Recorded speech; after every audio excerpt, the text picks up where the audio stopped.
Hey everybody, this is John Wood. Thank you for stopping by my channel, J Wood Fly Fishing, here on YouTube.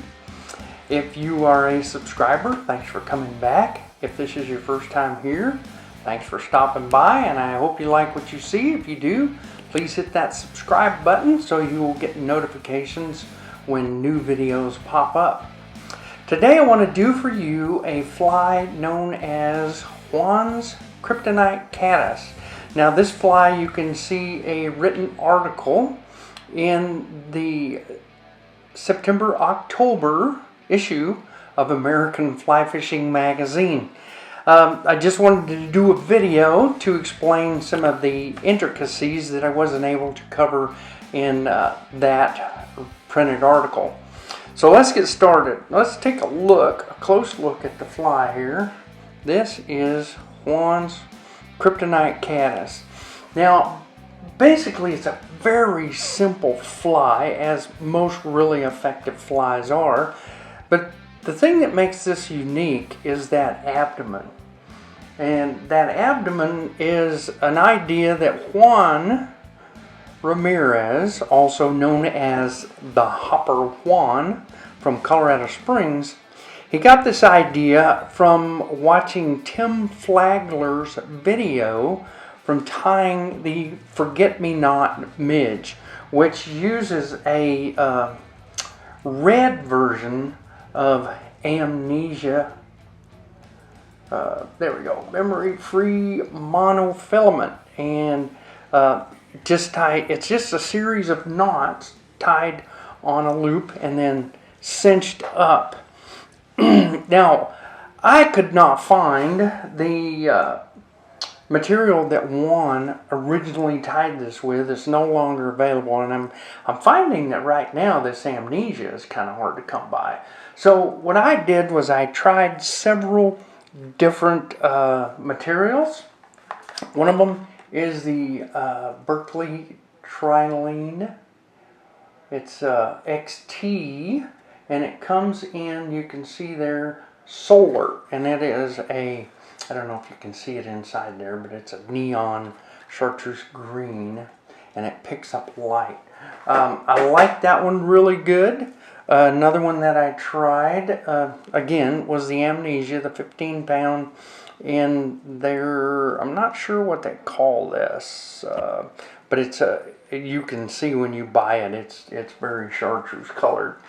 I did try the Cast King monofilament, and it's okay. There's a couple things about it that I don't like. Number one is, once you cinch it up and coat it with your solar res, you can't see the segmentation. The other thing is it won't knot securely. It's kind of spongy. But my favorite of all of them turned out to be this Reaction Tackle.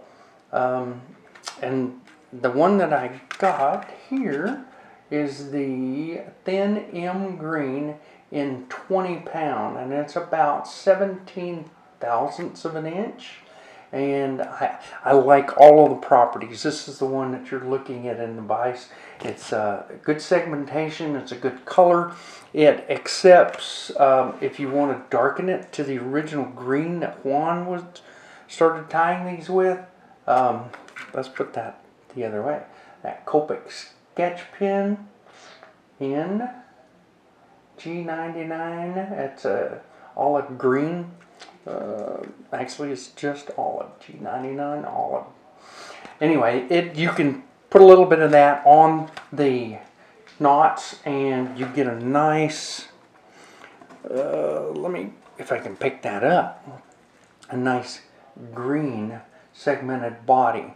And it also accepts orange pretty well. If you wanted to do this for some October caddis, you would need to tie more knots and then add a couple extra layers so that it's the right size. I'm going to show you what I came up with for tying this knot. Now this is the Reaction Tackle. Now Juan and Tim both like to use bar soap to lubricate the knots. Personally, I don't like the dust that it creates all over my bench. I'm a little bit anal about that kind of stuff, so I wanted to come up with something different. I tried just water, saliva, all kinds of things, but the thing that I came up with that works the best is just a regular 70% isopropyl alcohol. Put just a little bit in one of these little cups. I keep these for fly parts, beads and stuff, keeps them from flying around the room, but it's also good to put a little alcohol in there. And then I'm just going to rub that a couple of times with the alcohol on a paper towel and then dry it off. And you can feel some of the slickness come off.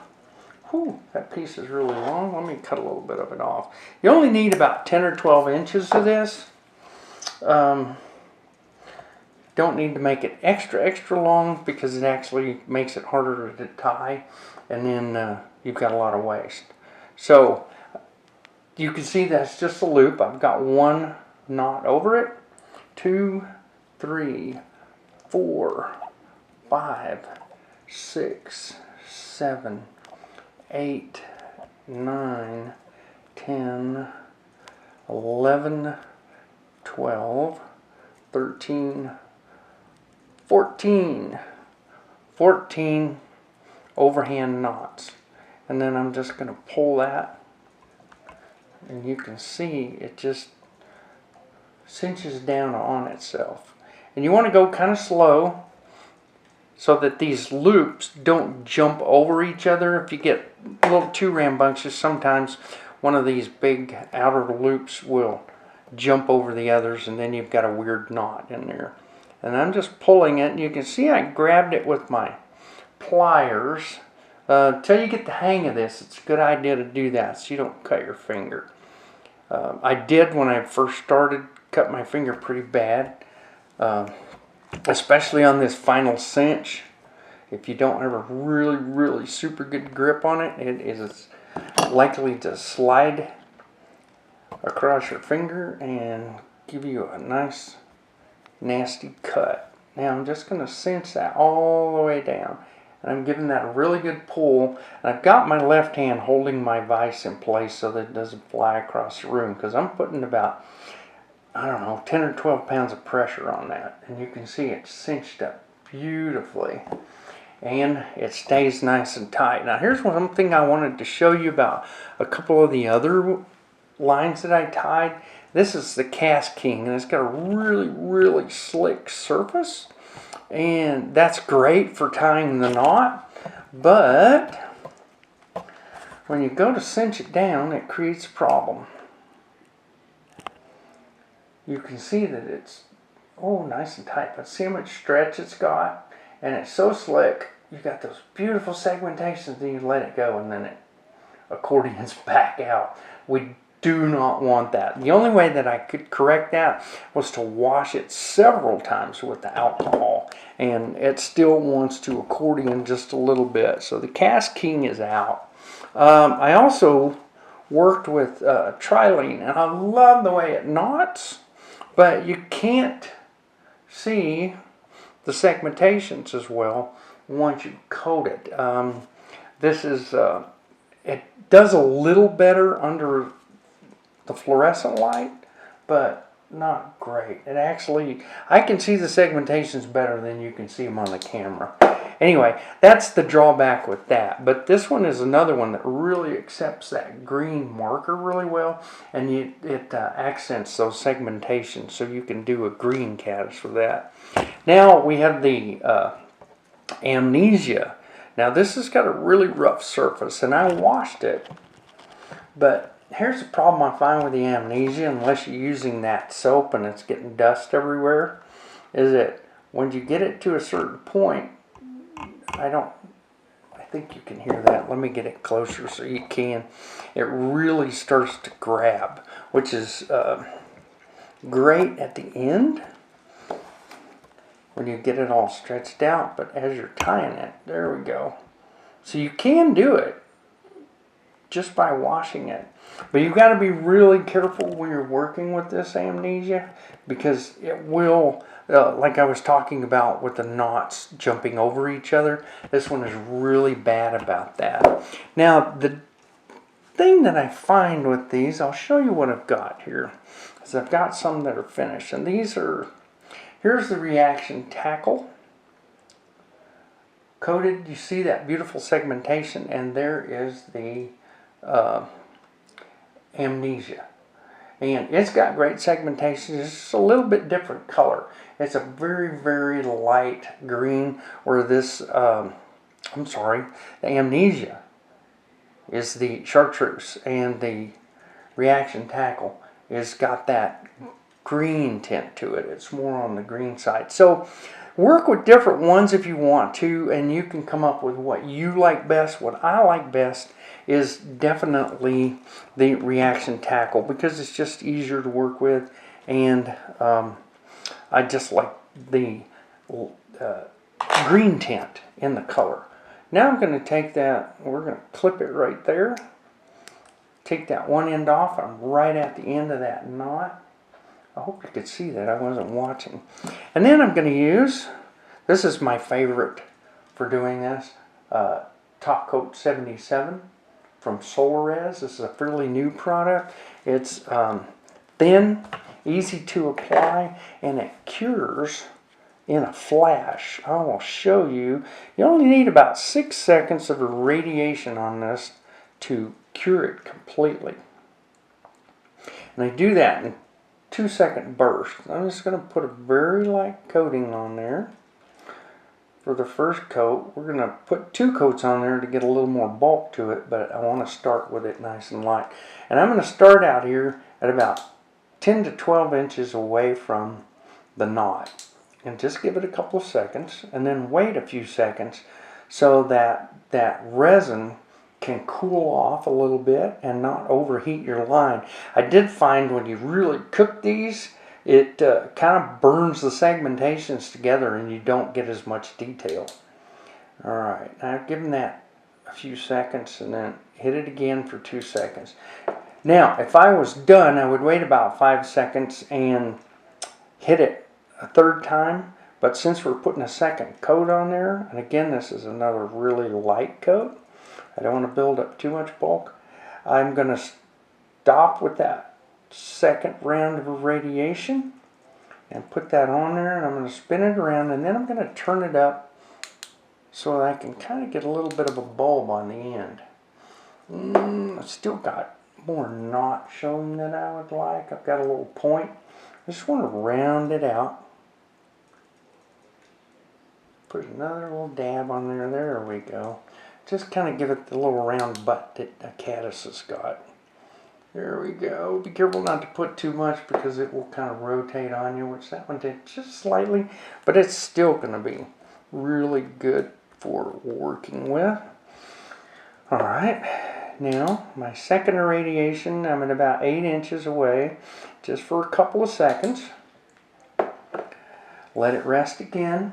Again, we're cooling and letting those molecules cool off, because when you irradiate this stuff, all those liquid molecules are just moving like hell, and the friction that it creates generates a ton of heat, and it's not good for your resin. Your resin can come out cloudy, a little bit tacky, or even get brittle if you overdo it. Like if I was to just start right here from the very get-go and just cook the hell out of that, that would generate so much heat that I would not be able to see those segmentations when we're done. Alright, so that's done. Now we're going to tie this puppy.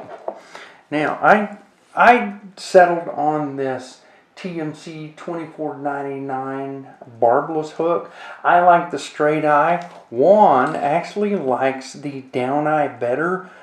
He said because it turns the fly upside down and you can fish it right along the bottom.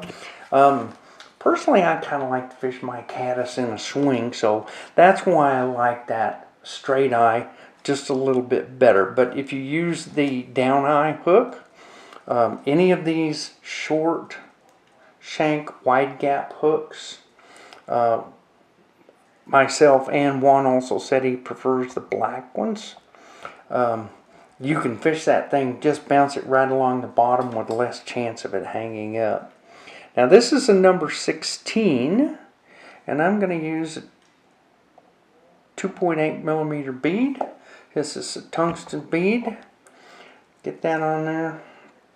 And let me get that set. There we go. Cinch that up real good. Alright, now my thread, I'm going to use a Vivas. Uh-oh. Came out of the bobbin on me. Let me get that back in there. If I can. This is a 16-aught Vivas. It is tiny, tiny thread.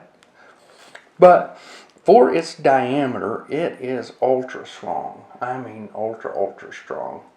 And the reason I like this is because it's a 2-strand thread, which is going to make it much easier for us to apply the CDC when we get there. Now I'm going to come back and a little over like a 1 hook eye length thread base behind the bead. Pop that thread out. Now I'm going to take my abdomen and I'm going to set it up here to where the end of the abdomen, well, let me move my big clunky finger so you can see that. So the end of the abdomen is right at where the back of that thread base is. Then I'm going to come up here and clip it right. Sorry, I'm getting a little bit of a shake there. There we go. And I'm going to clip it so that that sits right there, and it's going to be right up at the eye of the hook where this little stem is. Sorry, it's trying to get away on me. There we go. So you can see the length. Check that before you do it. That looks really good. Now I'm going to take my pliers and I'm just going to come in here, crimp that. And what that's going to do is flatten it so it sits on the hook shank nice and flat. Plus, it's going to give the thread something to hold on to. Slide that right up behind the bead, right up underneath the bead, and then just lock that in with a lot of thread wraps. Then I'm going to come up in here and just kind of build that up. Now that's not going anywhere. Now for all the legs and even like adding to the body, the thorax, it's all just CDC. And it's just one feather, and I'm going to take these longest fluffy barbs and pop them off. Then I'm going to put my feather, after I stroke it a few times, I want to stroke those to where they're straight out from the stem. I actually knocked a couple off, but that's good. That's no problem. Now I'm going to grab that with my tweezers so I can get it flat in this block. Come on. There we go. And then that's what we've got once it's in the block. It's set in there. All those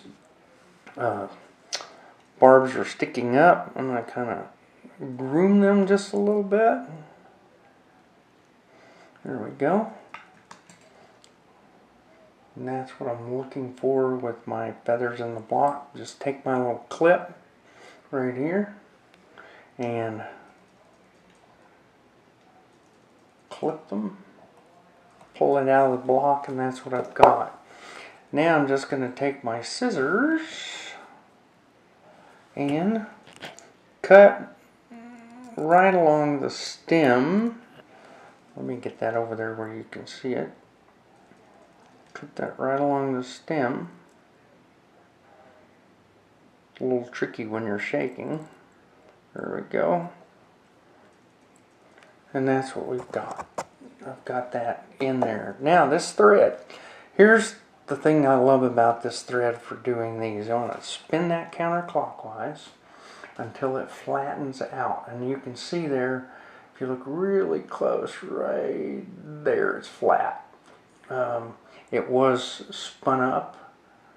You can see those two strands are easy to flatten out. And once you get it perfectly flat, there we go. I am just going to raise up my bobbin, and the two strands, let me flatten it a little bit more. There we go. There we go. The two strands, they split. You just come in there with your bodkin, open that up, and now I'm going to turn my vise a little bit and then get my CDC in there. You just slip it in there, put your clamp between the two strands of thread, pull it until your barbs are where you want them, and then release the clamp. Now at this point, you can still, if you want, slide those up a little bit, separate them, compact them, however you want to do it. I just slid the whole thing up a little bit. Now I'm spinning the bobbin clockwise, and you can see it's wrapping that up, and I'm getting a nice dubbing loop with all of that beautiful CDC in there. Now you can wrap that feather straight on there, but it builds up a lot of bulk. I find that bulk is helpful if you want to go to like 14s or 12s for some really large caddis, but for these smaller caddis, the 16 and under, I don't like to do that. So I'm going to start back here, make one wrap, and then I'm going to kind of spiral it up here because I want to get kind of close to that bead and then get right up behind it at about my fourth turn. And that's going to shove those barbs up underneath that bead and kind of hold it in place. Keep it from bouncing around when you're fishing it because that's just going to gnarly things up.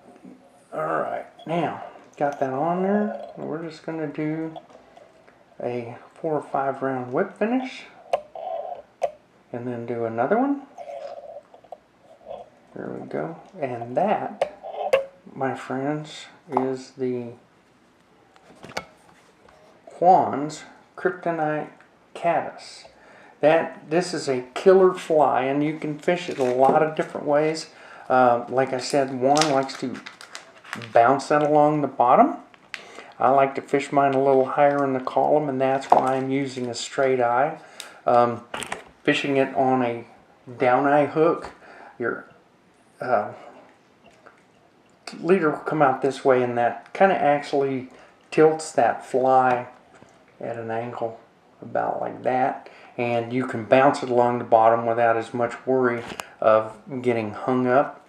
But I like to take these things when caddis are just emerging, chuck it out there, let that tungsten bead sink that thing real fast, and then swing it up through the area where the fish are feeding. You can put that on an indicator, and it actually makes that a lot easier. You can bounce it along close to the bottom. You may pick up a fish there, but then as you get into where those fish are feeding near the surface, just pull back, put tension on your indicator, and it will make that fly scoot up towards the surface. And the strikes that you get from that are just outstandingly vicious. They do not want to let that thing get away. They want to get it before it pops through the surface. Now when this thing gets wet, let me get my little moisture rag here. Get some real good moisture on my fingers. And when you get this thing wet, I'm going to get it really wet here. You can see it collapses down, and you can kind of see how that CDC will sparkle in the water when it's wet, because it will catch air bubbles, and it's got about the same glint that it's got right here. Everything that you want for an emerging caddis.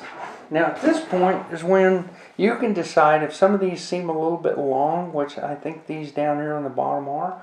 I'm just going to pinch them off to the length that I want to more closely match the legs. Then I'm going to leave these on top a little bit longer to imitate the antenna, and the bulk of the CDC imitates the thorax really well.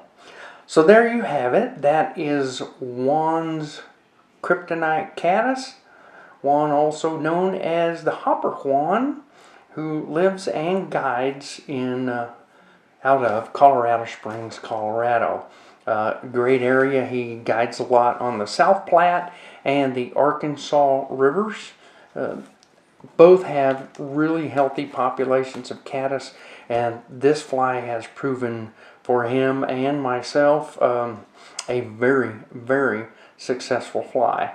So tie a few up, see how they do for you. If you like what you see, please hit that subscribe button. And until next time, peace, love, and fly fishing, my friends.